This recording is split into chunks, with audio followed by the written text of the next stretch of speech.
কোনো কথা বলা যতটা সহজ তাকে কার্যকরী করা ঠিক ততটাই কঠিন। এ কথাটি আমি কেন বলছি, কারণ লাস্ট কিছুদিন আগে আমি ডিসিশন নিয়েছিলাম যে আমি 100 ডেজে 100টা ভিডিও বানাবো, কিন্তু 12টা ভিডিও বানিয়েই আমি গায়েব হয়ে গিয়েছিলাম। সামহাও আমি ভিডিও রেকর্ড তো করছিলাম, কিন্তু এডিট করতে হবে, ভয়েস ওভার করতে হবে, সেগুলি চক্করে আমার আর ভিডিও আপলোডই হচ্ছিল না। কিন্তু আজ আমি ডিসাইড করলাম না, আজ থেকে আমি আবার ভিডিও আপলোড করব। তো সকালবেলা আমি উঠেই প্রথম যেটা করি, খালি স্টোমাক ঘি আর মেথি ওয়াটার খেয়ে নিই। খেয়ে তারপর আমরা হাঁটতে চলে যাই।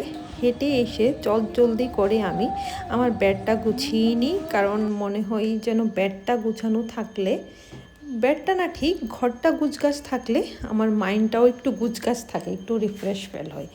তো সেই জন্য আমি হেঁটে এসে শাওয়ার নিয়ে তাড়াতাড়ি করে আমার ঘরটাকে আমি গুছগাছ করে নিই। তারপর আসে আমাদের ব্রেকফাস্টের পালা। আর আমি রোজই এখন চেষ্টা করি কিছু না কিছু একটা হেলদি খাওয়ার। এখন না, অ্যাকচুয়ালি আমি বহুকাল বলবো না, লাইক 4-5 বছর ধরে আমি একটু হেলদি খাওয়ার চেষ্টা করি। তো সেই জন্য এখানে আমি একটা ওটসের স্মুদি বানিয়ে নিয়েছিলাম, যে ভিডিওটা অলরেডি আমি ফেসবুকে আপলোড করেছি, তোমরা হয়তো দেখেছো। খেতে এটা ভীষণ টেস্টি হয়েছিল, বিশেষ করে বাচ্চাদের জন্য আমার মনে হয় এটা একটা পারফেক্ট ব্রেকফাস্ট। তারপরে এখানে কাল রাত ও কিছু ফল নিয়ে এসেছিলো, সেগুলিকে আমি গুছিয়ে নিয়েছিলাম এবং রান্নাবান্নাও করে নিয়েছিলাম। তারপর সন্ধ্যাবেলায় আমরা চলে গিয়েছিলাম স্মার্ট বাজারে, যেহেতু আজ সানডে ছিল, ওর আর আমার দুজনেরই বন্ধ ছিল। That's it for today. Hopefully আবার তোমাদের সাথে গল্প হবে আগামীকাল। ভালো থাকবে এবং ভালো রাখবে।